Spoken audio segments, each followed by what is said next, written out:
নেতা এবং নির্বাচন কমিটির সদস্য সম্মানীয় নারায়ণ চন্দ্র ভূঁইয়া মহোদয়,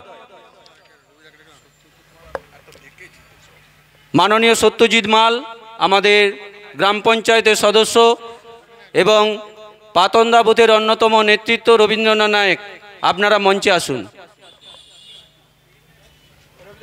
নারায়ণ দা।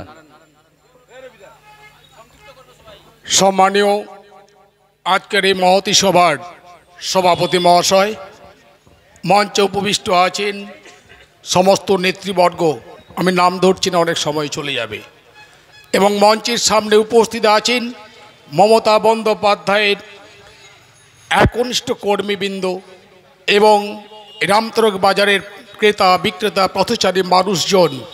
সবাইকে তৃণমূল কংগ্রেসের পক্ষ থেকে জাতীয় গৈরিক অভিনন্দন জানিয়ে আজকের দিনটা আপনাদের স্মরণ করাতে চাই। আজকে ঐতিহাসিক দিন, বাংলার বুকে 13ই মে 34 বছরের জগদ্দল পাথরকে মমতা বন্দ্যোপাধ্যায় নেতৃত্বে, বলিষ্ঠ নেতৃত্বে লড়াই করে বামফ্রন্ট সরকারকে হাঁটিয়ে আজকের দিনে বাংলায় মামাটি মানুষের নেত্রী সরকারের প্রতিষ্ঠিত হয়েছিল।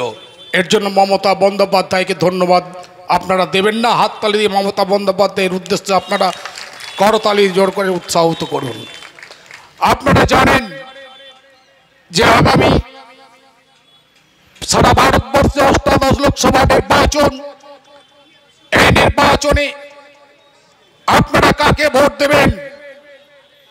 আমাদের প্রধান সাহেব বলে গিয়েছেন তার মনোনীত প্রার্থী দেবাংশু ভট্টাচার্য হলেও বাংলার মানুষ চেনে মামাটি মানুষের নেত্রী মমতা বন্দ্যোপাধ্যায়কে।